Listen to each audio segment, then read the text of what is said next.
Le saludo. Si pudiera le daba un fuerte abrazo, pero bueno, le voy a mandar un abrazo virtual en el amor de Jesucristo. Araceli de Álvarez para servirle y como siempre un gusto el poder estar en este espacio de tiempo con Dios para que juntos compartamos esta meditación de la palabra del Señor. En esta ocasión vamos siguiendo con Éxodo, ahora en el capítulo 28, versículos del 31 al 43, y una preciosa palabra de parte de Dios de exhortación. Dice, seamos siempre santos. Qué tremendo desafío, ¿verdad? Yo creo que es algo que tenemos que esforzarnos por lograrlo en la fuerza del Señor, no tomarlo a la ligera. Quizá alguien puede decir, no, esto está medio difícil, mejor ni lo intento. No, vamos a intentarlo. Dios va a ver nuestra intención, nuestra disposición, y aunque no logremos, sin duda que no vamos a lograr la perfección, pero sí la obediencia, pero sí la fidelidad, pero sí la fe. ¿Qué le parece? Vamos a la lectura y en un momento regresamos para meditar juntos. Éxodo 28, 31 al 43.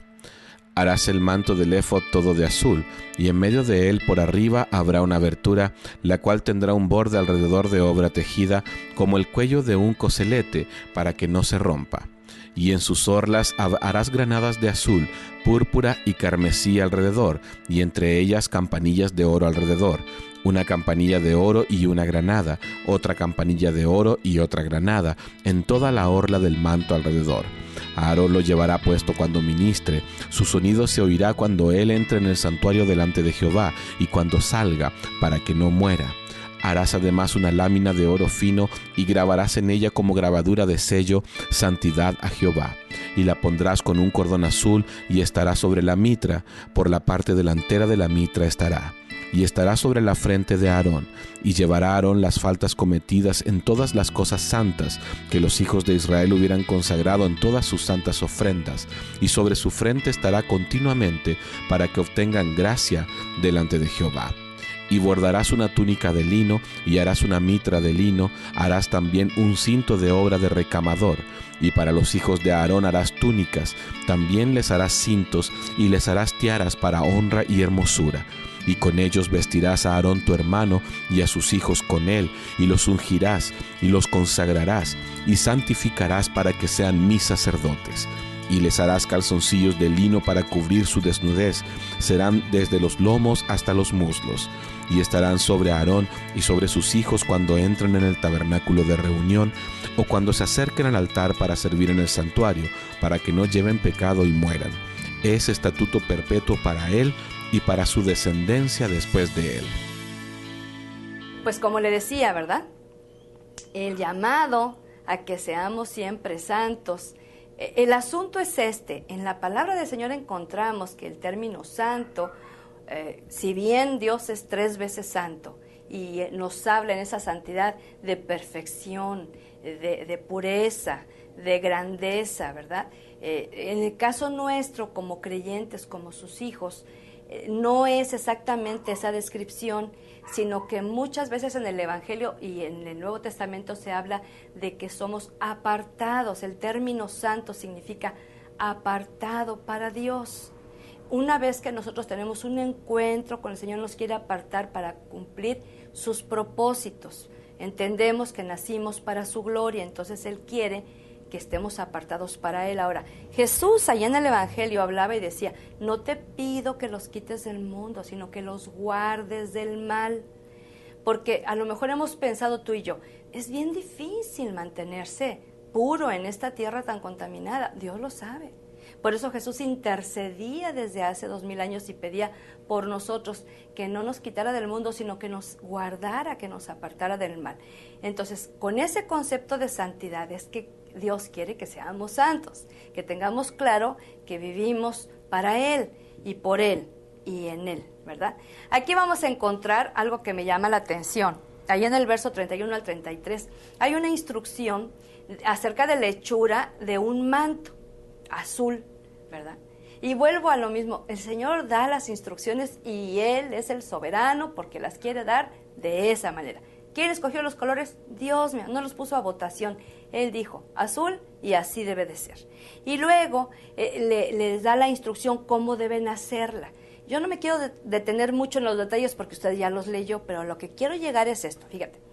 Al borde de ese manto tenía que llevar unas campanillas intercaladas ahí con granadas, ¿verdad? También hechas de oro.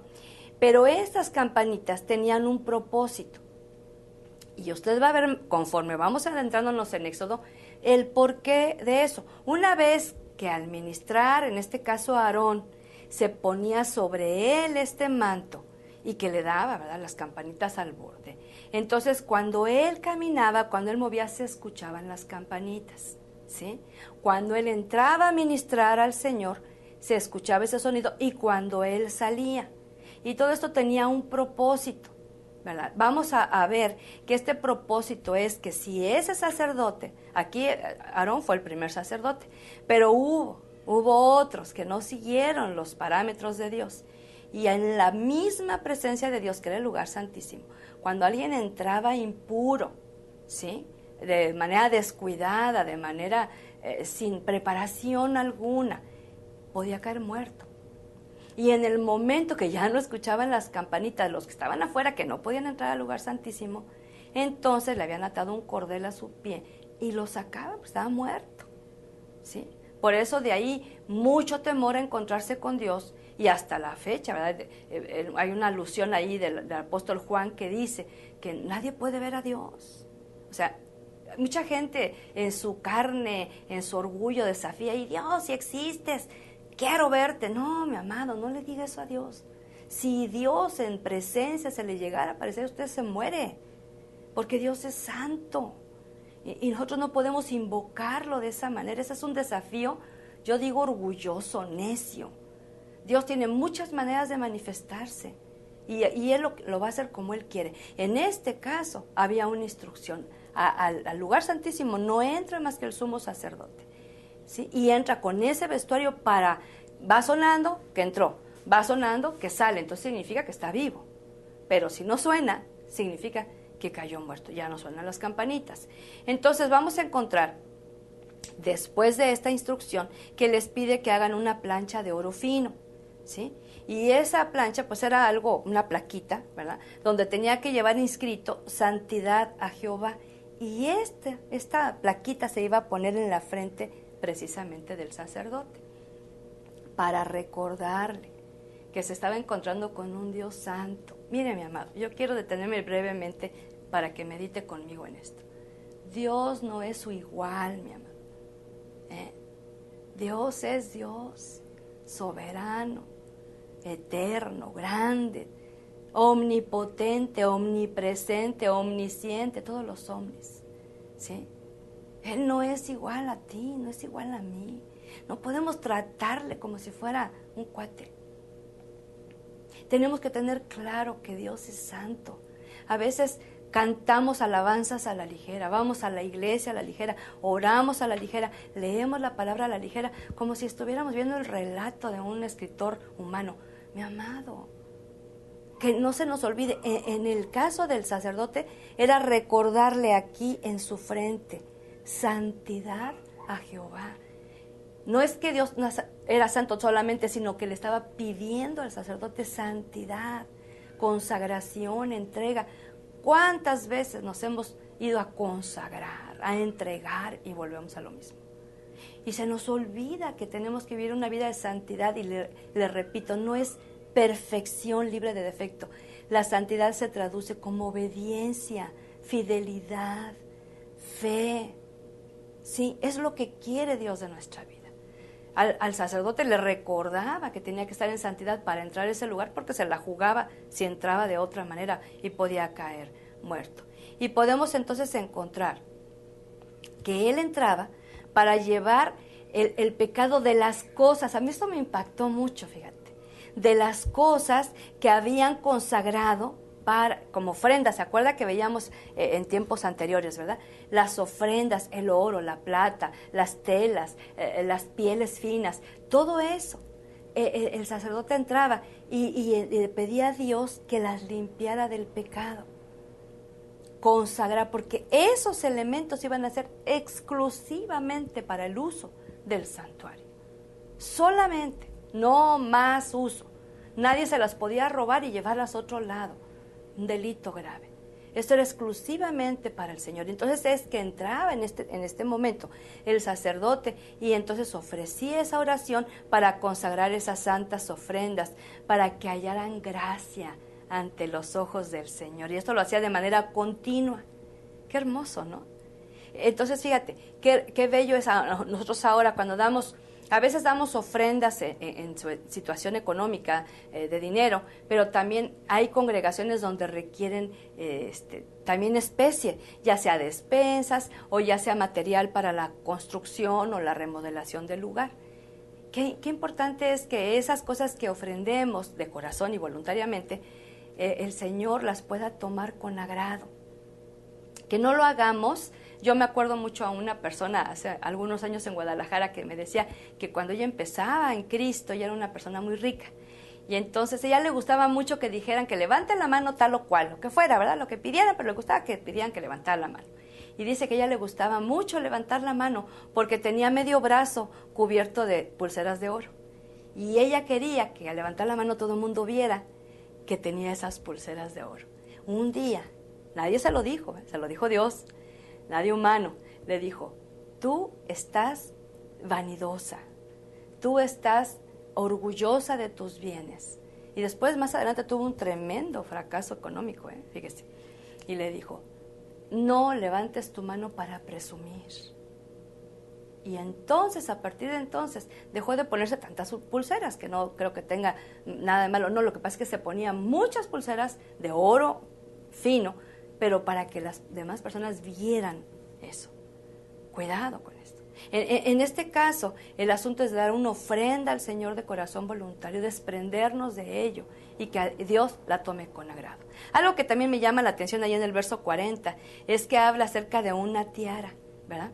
Y esta tiara es una especie de coronita que decía para gloria y hermosura del Señor. Otro recordatorio. Que todo lo que hagamos es para su gloria. Ahora, ¿qué significa darle gloria a Dios? Yo se lo he dicho, pero se lo voy a repetir por quien no lo escuchó. Dar gloria a Dios significa dar a conocer las excelencias del ser de Dios. ¿Ve? Cuando le damos gloria a Dios, estamos dando a conocer lo que Él es, quién es Él. Grande, poderoso, bueno, misericordioso, compasivo, etcétera. ¿Sí? Bien. Y de esta tiara también tenía que traerla y el sacerdote. Y luego otra de las cosas que me llamó la atención, dice que las vestiduras tanto de Aarón como de sus hijos, ¿verdad? Tenían que ser ungidas, consagradas y santificadas, junto con ellos. Ungidos, consagrados y santificados. La labor del sacerdocio, mi amado, era muy estricta, con altos estándares, con un proyecto de vida sumamente elevado. Y Dios quería eso y no se conforma con menos actualmente. Ahora ya nosotros no somos un pueblo de sacerdotes en el sentido de que participamos de esto, quizá no con el rito anterior de las descripciones aquí, pero sí con los elementos básicos: santidad, consagración y ungimiento. ¿Ve? Y Dios ungió a Jesucristo para hacer grandes obras, dice Hechos 10:38, que para sanar a los enfermos y a liberar a todo aquel que estaba oprimido por el diablo, ese poder derramado sobre Jesús para que cumpliera esa misión. Pero para nosotros también, somos sacerdotes, somos un pueblo de sacerdotes y tenemos que tener ese estándar de vida en desafío para cada vez agradarle más al Señor.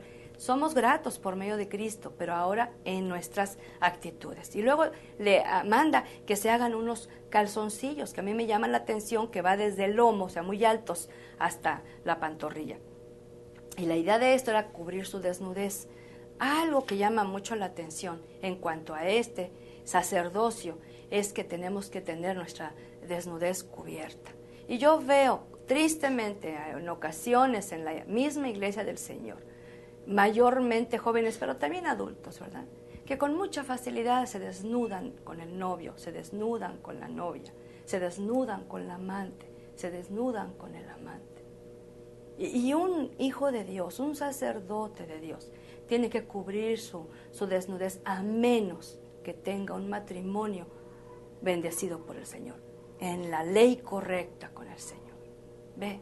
Es una figura que también nos debe de hablar a nosotros. Y entonces cuando entran al tabernáculo donde está la congregación, deben de acercarse al altar para servir y entonces llevar el pecado del pueblo, ¿sí? Y estar en un estatuto perpetuo. Y podemos encontrar que si entraban de una manera inadecuada, morían en ese lugar. Qué tremendo, ¿verdad? Dice Pablo, la paga del pecado es muerte, pero la dádiva de Dios es vida eterna.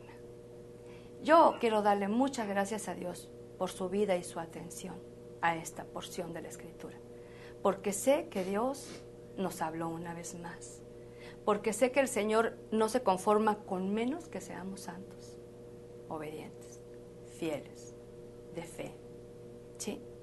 Y en ese estándar el Señor quiere que caminemos y que podamos usar de esto lo que nos aplica a nuestra vida. ¿Qué está esperando el Señor?